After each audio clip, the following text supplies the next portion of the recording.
Hello दोस्तों, आज आप लोग के लिए मैं एक महत्वपूर्ण टॉपिक जो कि परीक्षा में काफ़ी उपयोगी टॉपिक है को लाया हूँ।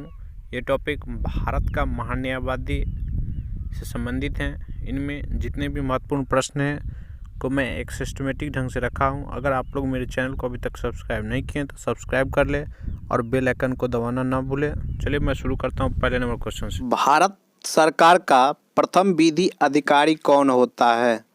ऑप्शन नंबर 1 में है भारत का महान न्यायवादी, 2 में है भारत का सॉलिसिटर जनरल, 3 में है भारत का मुख्य न्यायाधीश और 4 में है सर्वोच्च न्यायालय का रजिस्ट्रार जनरल। इसका सही आंसर होगा ऑप्शन नंबर 1 यानी भारत का महान न्यायवादी। अब मैं दूसरे क्वेश्चन की ओर चलूँगा।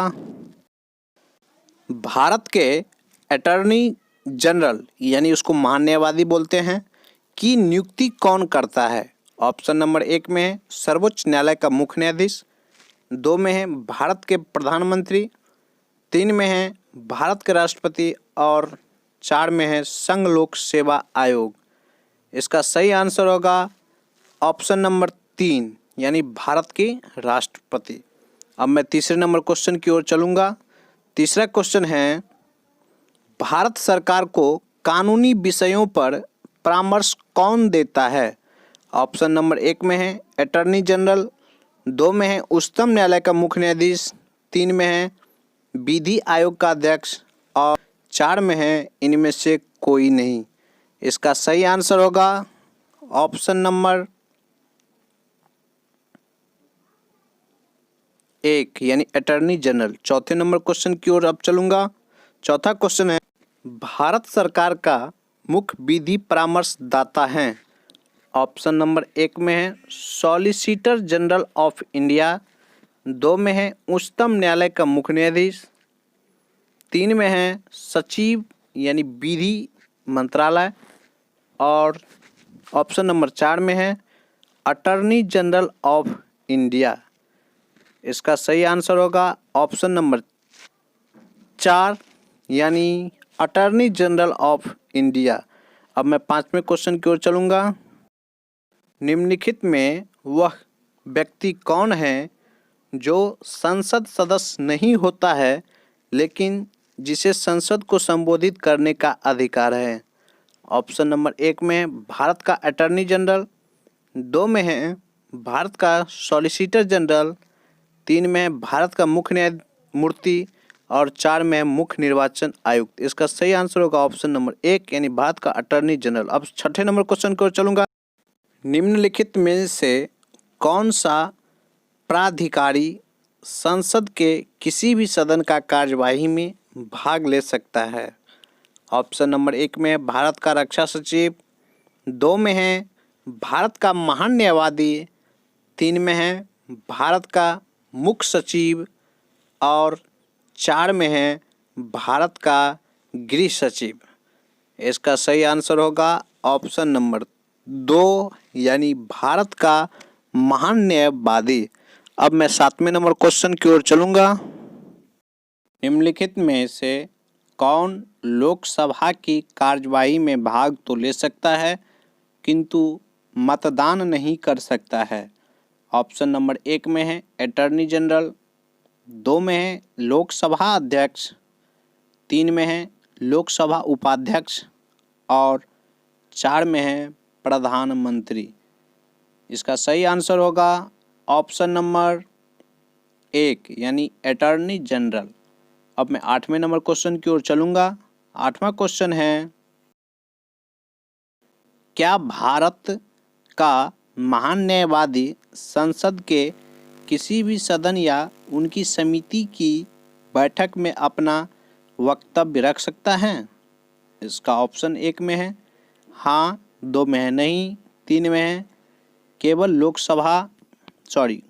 लोक लेखा समिति और 4 में है प्राक्कलन समिति। इसका सही आंसर होगा ऑप्शन नंबर 1 यानी हाँ। अब मैं 9वें नंबर क्वेश्चन की ओर चलूँगा।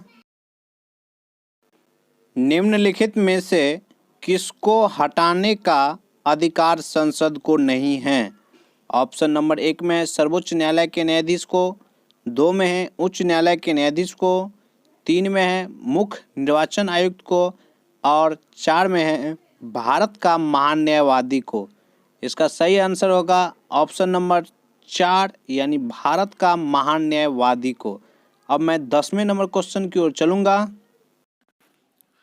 भारत का महान न्यायवादी कब तक पद धारण करता है?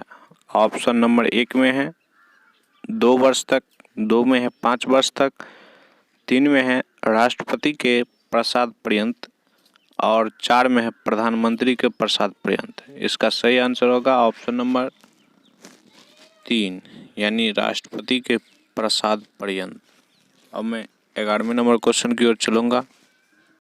संविधान के किस अनुच्छेद के अंतर्गत राष्ट्रपति द्वारा भारत के महान न्यायवादी की नियुक्ति की जाती है? ऑप्शन नंबर 1 में है अनुच्छेद 52, 2 में है अनुच्छेद 63, 3 में अनुच्छेद 76 और 4 में अनुच्छेद 148। इसका सही आंसर होगा ऑप्शन नंबर 3 यानी 76। अब मैं 12वें नंबर क्वेश्चन की ओर चलूंगा। एक गैर सदस्य के रूप में संसद के किसी एक सदन की कार्रवाई में भाग ले सकता है? ऑप्शन नंबर 1 में है उपराष्ट्रपति, 2 में है मुख्य न्यायाधीश, 3 में है महान न्यायवादी और 4 में है मुख्य निर्वाचन आयुक्त।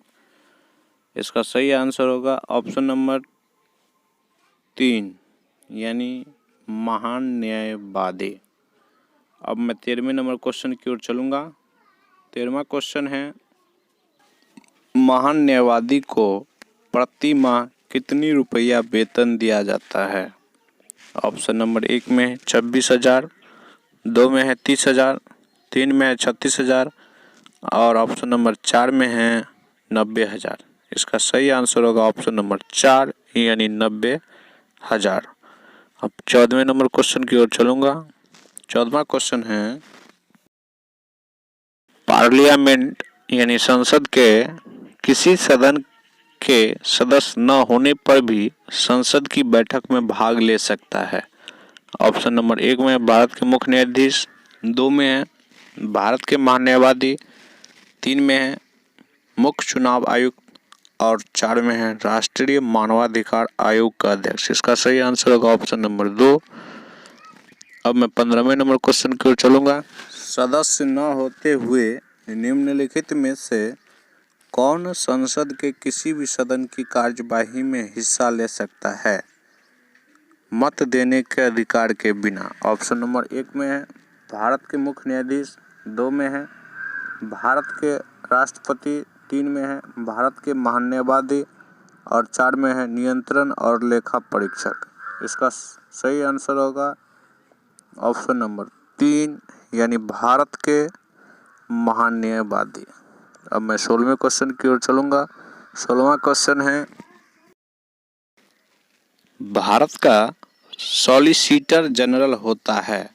ऑप्शन नंबर 1 में है एक प्रशासन अधिकारी, 2 में है एक न्यायिक सलाहकार, 3 में है प्रधानमंत्री का सलाहकार और 4 में है राष्ट्रपति को सलाह देने के लिए एक महत्वपूर्ण एक कानूनी अधिकारी। इसका सही आंसर होगा ऑप्शन नंबर 1 यानी एक प्रशासन अधिकारी।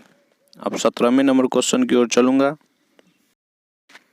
कानूनी विषयों पर राज्य सरकार को कौन परामर्श देता है?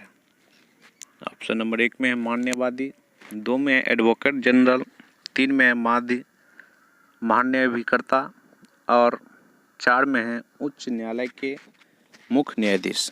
इसका सही आंसर होगा ऑप्शन नंबर 2 यानी एडवोकेटेड जनरल। अब मैं 18वें नंबर क्वेश्चन की ओर चलूंगा। प्रत्येक राज्य में महाधिवक्ता की नियुक्ति निम्नलिखित में से किसके द्वारा की जाती है?